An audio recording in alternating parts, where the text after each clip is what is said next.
Hey, welcome back, everybody, to another edition of Big Guy Fantasy Sports Fantasy Football Consistency Show. As always, I'm Bob Lung. We're at the halfway point, man. It's like we're going into week 9. It's hard to believe. Just time flies during this time of this year. As always, right beside me is a big fan of Josh McDaniels, but he's gone. Ron Rigney. How's it going, Ron?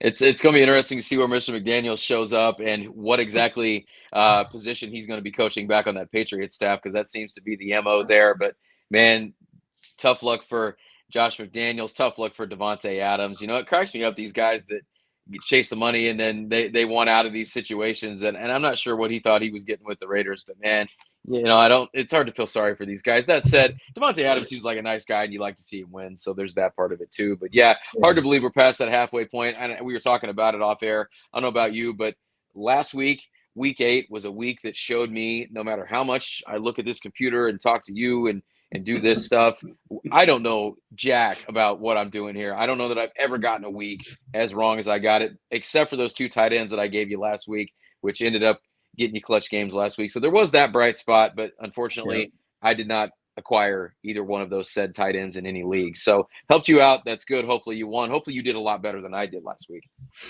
Yeah, no, and you know what? Everybody has the same issues. That's why there's a lot of us out here, and we've been doing it a long time, and we're gonna have weeks where they just don't click. Our prop bets started off red hot. Now we've been floating above and just below 500 for a few weeks, but you just kind of have to see things and see how they play out. But there's things like weather makes a difference. We really need to focus. I always tell people, I mean, look at that Jets Giants game. Yeah, they both are not great teams. I get it, but it was pouring down rain. I was watching some of that on um, the red zone, and it was just brutal, the weather. So makes a big difference when can't get traction. So make sure you watch those games for your kickers, your quarterbacks, all those. Make sure that weather is looking pretty decent for you before you make too much of a dive down in for these players. So, as always, we're going to preview week 8 or review week 8, show everybody where some of the big names are in the top of the list at the consistency model. You can always check this consistency report out yourself. It's on the website. Make sure you subscribe. It's only $20 for the rest of the year, so check that out. Put in your own scoring method too. So if you're half point PPR, full point PPR, maybe maybe quarterbacks for 6 points passing, do that as well. So check all of that out. As we look at the quarterback position for just standard 4-point passing touchdowns, we have it 88%, top of the list, second in total points, Jalen Hurts. I don't think there's too much of a surprise there. 86%, seventh in total points, because he's played one less week, is Justin Herbert. Josh Allen, so the 75% range, Josh Allen, Patrick Mahomes, the aforementioned Kirk Cousins, who now will be watching his own story quarterback on Netflix by himself because he'll be at home because he heard tore his Achilles, right? Achilles? Yes, Achilles. Yes. Yeah. Yes. So, Kirk, welcome to the club. Been there, done that. Sam Howell, 75%. We've talked about him multiple times. Trevor Lawrence, and then Anthony Richardson, of course, is out as well. Also at 71% is Jordan Love. But notice we didn't say names like Tua or Lamar Jackson or Russell Wilson or Jared Goff or Deshaun Watson, Dak Prescott, Joe Burrow. Not over 70%, folks. Quarterbacks are struggling again this year. Ron, your thoughts on this, and then tell us about who you're looking at potential waiver wire could be hanging out there. Maybe somebody that's making a little shift here. So looking down at some of the guys that I have, man, and we were just talking about our Kings Classic teams off air, and I think, I've said it before, I'll say it again. I think my Scott Fish and my Kings Classic auction team are in the running for worst teams I've ever assembled. But that Scott Fish Bowl team, I also told you, caught fire a little bit. But man, I'm telling you, Joe Burrow and Jamar Chase are hurting me in a lot of places. And Joe Burrow's had a couple of games where he started to look like the Joe Burrow that we thought he was going to be, but in some cases might be too little too late at this point, depending on where you drafted him if you weren't able to get somebody else. A couple other guys I'm surprised about. Of course, Dak Prescott down there in the Joe Burrow land, but a guy that I just saw is officially getting benched, and that's Jimmy Garoppolo. And not to say that I was expecting Patrick Mahomes type numbers out of Jimmy Garoppolo, dude's got a couple of nice weapons there, signed a nice little free agent deal there in Vegas, and we've seen how that thing's going under pretty quick. So I was kind of strange to see him as far down as he is, even though you're not counting on him every week. But I'm going to highlight a guy that we've talked about not so long ago, and a guy that we liked then playing in Arizona, a guy that we like now after he was one of the names that got dealt yesterday, and that's Josh Dobbs. And I don't want to Josh Dobbs you to death here, but he's moving into a much better scenario for clutch games, for fantasy production. If you're one of these deep league quarterback streamers, a guy that might still be out there, but instantly overnight betters his situation. And we've talked about how smart the guy is. We've talked about he has the ability to run a little bit, scored 3 rushing touchdowns on the season, more touchdowns than he has interceptions. But he suddenly goes from having basically Hollywood Brown and maybe a couple of okay tight ends to having one of the best tight ends in the league, having some solid receivers on the outside. I know he's not going to have Justin Jefferson, but he does have KJ Osborne. He does have Jordan Addison on the other side, who's shown that he's every bit the part. Might have some rookie hiccups there. I just wish they could run the ball a little bit better with Alex Madison, but he has caught the ball well out of the backfield as well, and of course Cam Akers. So I think Josh Dobbs is a guy that probably available in a lot of leagues. I know you talked about it before. We got a bye week coming up where basically all your solid quarterbacks are going to be out that week. I think it might be 10 Next or 11. Week. Yeah, it's week 10. There you go, week 10. So Josh Dobbs might be a guy you might want to plan ahead a little bit. Has a favorable schedule coming up. Not teams that are super terrible, but he's got the Falcons coming up. He's got the Saints. He's got the Broncos. Nice matchup there. Nice matchup with the Bears as well, and then the Raiders. So he's got a few weeks there where he's got some favorable matchups. But it's going to be interesting to see what he'll do with probably the best collection of weapons that he's had. Yeah. Just a reminder, folks, as we head into week 9, I always like to try to look at least 2 weeks ahead, just to kind of like, hey, where's my team's going to be?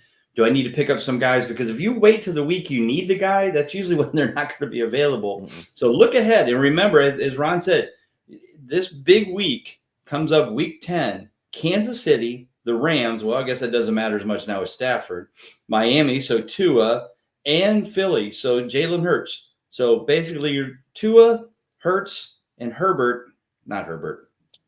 Mahomes are all going to be out that week. So if you need a quarterback, go find them now. And that's 3 of the top 5 in total points too. So that's going to be right. You better start looking. Hopefully you got somebody already, but like you said, absolutely look ahead right now. Right. And maybe it's not Josh Dobbs, but there's some people out there and they might have them guys sitting on their bench. Might be a good time to trade. Hey, how about I trade you this for this and throw in this quarterback? Just So look at that bye week. Look at the games coming up. Make sure, and we'll certainly talk more about it next week. But man, when you're in that kind of, especially if you're in a playoff push here, 4 weeks away, 5 weeks away from week 14, make sure you grab them. So I'm going to talk about a guy you talked about the Raiders. So let's talk about the former Raiders quarterback, Derek Carr, who was why Devontae Adams went to the Raiders.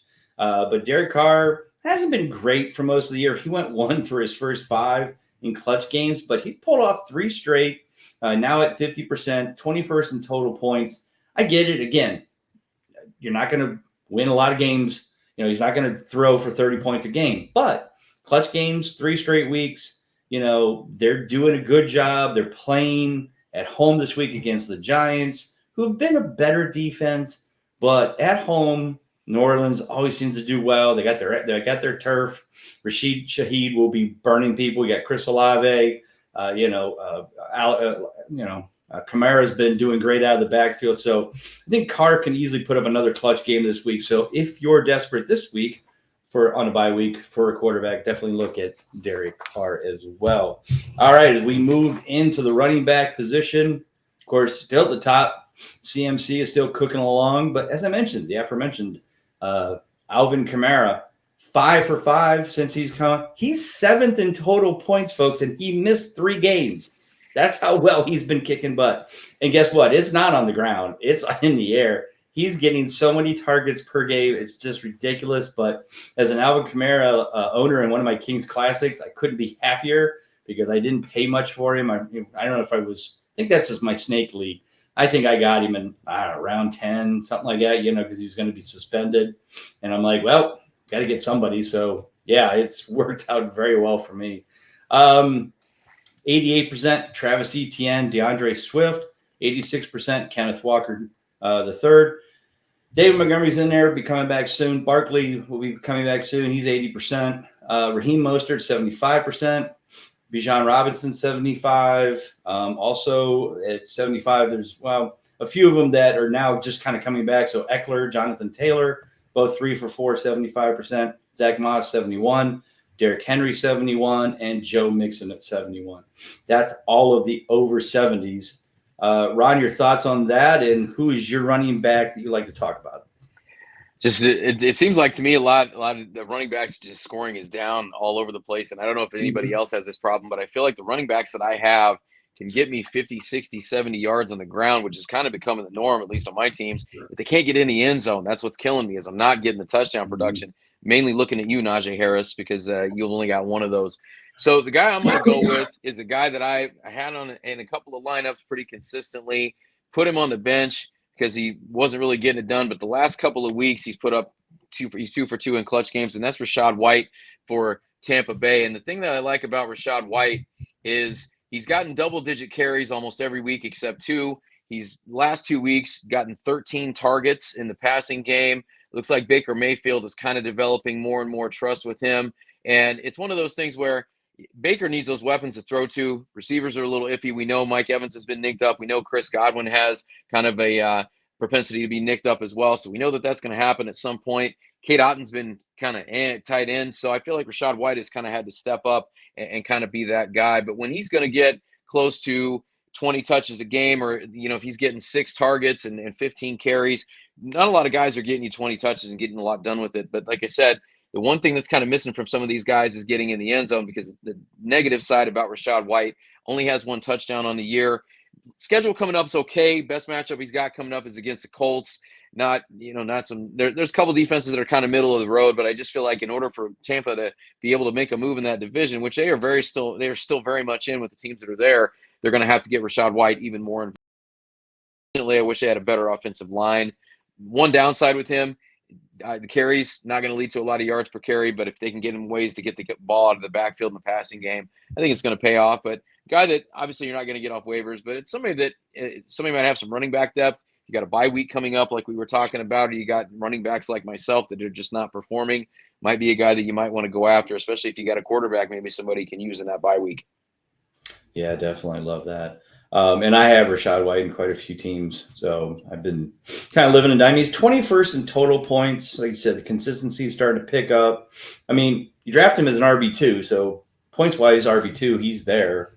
Just kind of think we are all kind of hoping he'd be a little bit higher than that. Thought he'd do a little bit more on the ground, especially after they pretty much, everybody was begging to free him last year and let Fournette get out of the way. And, well, Fournette's out of the way. It's kind of like Anderson, Madison in Minnesota. Both of those guys, Rachaad White and Alexander Madison, both like, let's get Dalvin Cook out. Let's get Fournette out. So let these studs roll. Pollard's the same thing. And look, none of these guys are holding up to their own very well. So, and then if you got James Cook, now you got Lenny Fournette back in your hair again as well. Yeah, all right. And trust me, I have James Cook. Me too. It'll be interesting if they just use him at goal line or not. But yeah, I think if anything, hopefully it kind of sets a fire on James Cook's ass to kick it up a little bit, because I think he's been kind of dogging a little bit. Anyway, my guy is Kareem Hunt. I know that there's a 3-headed monster in Cleveland, but Kareem Hunt's certainly getting the clutch games. He's got 3 straight this week. They're playing at home against Arizona. Weather-wise, supposed to be decent, I think, this weekend. Nothing too bad. Definitely keep an eye on it. But as of this point, just your typical fall weather. I think it's going to be, 40, 50, and there's not expecting any rain. So definitely like him this weekend. Like you said, they're sharing, but I think he will continue to see the ball out of the backfield from a passing standpoint. And, he's obviously the veteran of the group, so you'll definitely see the ball even more. All right, let's move into the wide receiver position. Tyreek Hill, Stephon Diggs, and Amon-Ra St. Brown and DK Metcalf, all 100%. Sorry. At 8-8 for 2 of them, 7-7, 6-6. AJ Brown here at 88%. AJ Brown, Jordan Addison, Michael Pittman, Cortland Sutton, 86%, Keenan Allen, Adam Thielen, CeeDee Lamb, Jalen Waddle, Chris Godwin, and then at 80%, Justin Jefferson, who, of course, missed a few weeks. There's a lot of 75 and 71. I won't go all the way down to 70, but a lot of big names up there, but also a lot of names that are kind of surprising. Ron, your thoughts on the top? I think the one that kind of surprised me was that Jalen Waddle was doing as well, because we all know how awesome Tyreek is. I kind of felt like Waddle really wasn't doing much until I looked at the numbers, and I'm like, oh, well, yeah, I guess he's doing better than I thought. I mean, he's 25th in total points. That's a little bit lower than I expected, but 86% in the clutch games, in the consistency model, thought that was pretty interesting. Yeah, and that's the one team, them and the Bucks, I get to watch all the time. And he makes plays. It's one of those things. Unless you're watching the game, of course, Tyreek Hill with what he's doing with his yardage, I mean, he's going to be the lead story. But you be sitting there watching them, and just at any given time, Jalen Waddle has every capability to do the things that Tyreek Hill does. He's not as fast, he's not as shifty, but he gets open, runs great routes, and of course the mad scientist, everybody's favorite, Coach McDaniel, gets him the ball in space and it allows him to make plays. But I would agree with that. I wouldn't have thought he would have been 86%. Guy I'm going to go with is a guy that kind of surprised me again, because I do have him in a couple places, got him as a second-round pick most places, and that's Garrett Wilson. And I don't know if I bought into the Aaron Rodgers hype. We know Garrett Wilson is still really damn good anyway, but he was only going to take that next step with Aaron Rodgers, and we couldn't wait to see it, and it lasted all of, I think, 4 seconds into the season. But Garrett Wilson's a guy that I have quite a few places, in redrafts especially, and I wouldn't have thought until I started diving into this a little bit today, he was been 71% consistent, 5 out of 7. But that's what we've gotten from him. And of course, we all let that collective sigh when we saw Aaron Rodgers get hurt, because we knew who that meant was going to be throwing him the football, one Zach Wilson that we weren't in love with, coming out of Hard Knocks like we were Aaron Rodgers there. Mm-hmm. But seven catches last week, 100 yards, only 2 scores on the year. So struggling a little bit in the red zone there as far as with Zach Wilson under center. But the dude has gotten at least 5 targets every game. He's been in double digits 3 times, has catches or games where he's had 9 catches, 8 catches, 7 catches. So they're still getting him the ball. We just want him to get in the end zone a little bit more. And we're not seeing as many big plays because we don't have a guy in there that has the ability to throw it, like put the touch on it, I should say, like Aaron Rodgers does. Zach Wilson's got a gun, but that gun isn't everything when you're playing the quarterback spot. So Garrett Wilson's a guy, another one that has a decent schedule coming up. They've got the Raiders on the schedule in 2 weeks, the Chargers coming up. We know that they've gotten a little bit better on defense, still not where they want to be. He's got the Dolphins, got the Bills with a banged up secondary. So they're going to have to get him the ball. They're going to have to get it to him often. It's just a matter of what that, you mentioned that weather, you mentioned in looking for the rain and the wind and the snow. Unfortunately, a lot of these games take place in the Northeast. A couple of them are in domes, which is good, but with the Jets playing in New York, and they got a lot of home games on their upcoming schedule too. So it's one thing to watch out for. But another guy might be able to kind of buy a little bit lower on, especially depending on where that team is at the standings. Well, I do know that this weekend in New Jersey is supposed to be 63 degrees and sunny, because I'm going to be there Saturday for the Rutgers-Ohio State game. And then, of course, the next day they'll be playing the Jets and the Chargers. So definitely should be good weather. Chargers are, as you mentioned, 30th against wide receivers and giving up fantasy points. So definitely a great week for Garrett Wilson for sure.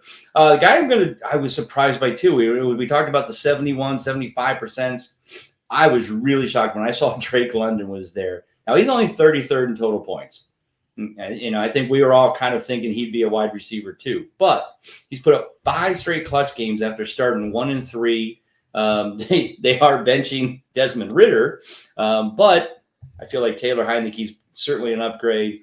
He makes plays. He does a lot with his feet, and I think that'll allow Drake London to get open more often. I can see him continuing those clutch games. This week they play Minnesota at home. Minnesota, of course, will be with their new quarterback. Well, their temporary quarterback until Josh Dobbs gets in there. But should be, I've got to believe neither one of these have really good defenses. Minnesota is 28th against wide receivers, and Atlanta, I think, is down there as well. But anyway, definitely should be a good game. So I really like Drake London. If you can get him out there, again, he's probably on most teams, but I think some people may be surprised. So if you can find one of those people that don't track this stuff, don't really follow it, and they see he's 33rd, maybe you can snag him in a bigger trade and sneak him in as a throw-in. because people might just be frustrated with him not scoring as many points as they hope he would. All right, so as we move on into our favorite position, the tight ends. Of course, Mr. Kelsey, right at the top. As you mentioned earlier, TJ Hawkinson, second in total points. Not far behind. He's only about 21 points behind Kelsey. Kelsey doesn't have that 100-point lead yet. He'll get there. 88%. So TJ Hawkinson, Sam Laporta, and Evan Ingram, 86%. Mark Andrews. And then nothing between that and 63%. The separation, the cream is not only rising to the top, it's falling out of the glass. I was disappointed because I was really hoping Goddard would get his clutch game this week, but he fell a little short, so he's down to 50%, even though he's 8th in total points. So, Ron, you actually want to talk about one of these guys. We don't talk about the elite very often, but I think it's mostly because we didn't expect this guy to be elite. We expect him to be good. He was definitely a tight end one for most teams who drafted him, but he's doing a little bit better than I think even we thought. Yeah, and I don't know if everybody noticed, but when you were introducing the tight ends, you had to clear your throat a little bit. And I think it's just the tight end has gotten so bad, it's just kind of making you gag and you don't even realize it yet. I think it's just making causes phlegm. Yeah, it's just making you that sick. Get phlegmy. That's the only thing it's basically doing right because, man, I don't know that we've had a gap like that in a long time, maybe not ever. We'll have to look at that after the season's over. But I was, as I always do, I'm pouring through this list of this wasteland of people and guys that have a clutch game here in week 2 and it's 33%. I'm looking at guys down there and it's like, it's hard to talk about something positive. So it made me realize that I don't think we've given these guys at the top their flowers like they deserve. And the guy that I'm looking at specifically is Evan Ingram. 6th in total points. Just told you he's 88% consistent and just seems like the quietest, solid tight end season that you've ever had. I have him on teams, and I don't even realize that he's having the weeks he's having. So he's getting you the points. He's not putting up those Kelsey numbers. He's not, he's not number 1, but he's right there outside the top 5 for a guy that I was one of my favorite values in a lot of drafts. Didn't cost you a whole heck of a lot. A little bit slow going at the beginning of the season, but still only missed that clutch game in week 5. So even when that offense was kind of struggling a bit, he's still been there for Trevor Lawrence. 2nd year in that system, and they're starting to look like they're really getting it clicking too. You talked about Calvin. We talked about off air. Calvin really kind of coming back. Christian Kirk the last few weeks before that. Travis Etienne. They're humming on all cylinders. I would not want to play them like my Colts have to one more time coming up. So. Evan Ingram, a guy that you already got, but I'm not telling you to go get him. I'm telling you just to appreciate the greatness and the consistency you're getting from him. Yes, appreciate what you have because not all of us are that lucky. Yeah, because if you look, so at 50% is the George Kittle, 5th in total points, Kmet 7th, Goddard 8th, Darren Waller 9th. They're all, 2 clutch games, 3 clutch games below where he is. So even though they've scored more points than him, they're not doing it consistently, and that's what's important. And tight ends are so difficult. So definitely keep an eye out. Guy I'm going to talk about, David Njoku. Again, one of those guys I think some people had some love and some faith in him. As a Browns fan, I can't draft any Browns because it hurts my heart whenever they do poorly, both on the field and for my fantasy teams. But 2 straight clutch games, playing Arizona this week. Arizona is ranked pretty low when it comes to tight end, so definitely check that out this week. No, they don't play Arizona. Did I say that right? I was so wrong with that. They play... Oh, that's what you. Oh, they do play Arizona. My bad. It sounded right. Yeah, that sounded right because we talked about it earlier. Anyway, so he's playing Arizona this week. Again, it seems with PJ Walker, we don't know if Deshaun's coming back, but they need to use him. Cooper, Elijah Moore really isn't kicking in. It's basically Amari Cooper, the backfield, the 3-headed monster backfield, and Njoku. So if you have him, get him in. It seems like he's starting to click a little bit from a consistency standpoint. So definitely check that out. So, all right, Ron, as we head out, let's tell everybody about what's going on this week. This week, I will be going on IR. I will be, I have personal reasons as I will be going to Rutgers to see Ohio State play. It's my annual trek that I go with. And I'm not an Ohio State alumni. I am a fan, but My buddies are all Ohio State. They all room together, so they all just drag me along for the party, which I'm fine with. So I will be in New Jersey this weekend. So Ron and Colby will handling all of the prop bets and DFS, and I'm sure we'll continue our winning ways. So tell everybody about it. Yeah, so we haven't seen Mr. Colby R. Conway for a little while, so it'd be nice to have Colby back in the friendly confines of Big Guy Fantasy Sports. But yeah, we'll be coming at you with both the prop bets and both the consistently cashing. We cashed last week. Prop bets were over 500, so I consider that a win. So getting back there, not quite where we want to be yet, but we'll get there. But as always, something great always coming out over at BigGuyFantasySports.com. This show, all the articles we got every day, you name it, we got something for everybody. And last but not least, had teacher meetings all day today, and I wore this hat, and I was walking up to a guy I know, and he goes, "Man, I thought Carson Wentz was walking up here because I got the beard a little longer, you know." And I've gotten that twice now, so it made me think about what I was going to do for the random football card of the week, and I'm going to go with.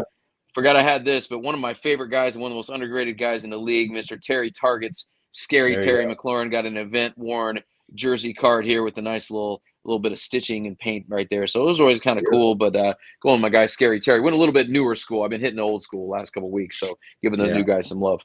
Love it. Love it. As always, you can follow me at Bob_Lung on Twitter. As Ron said, check out all the great stuff. All the articles will be here. Even though I won't be around, I will be here in spirit, and I will be making sure everything gets posted and all the great stuff. I'll get my prop bets to Colby in time so that he can make his picks and add to it, get it all together. So for Ron Rigney, I'm Bob Lung. Everybody take care. God bless. See you soon.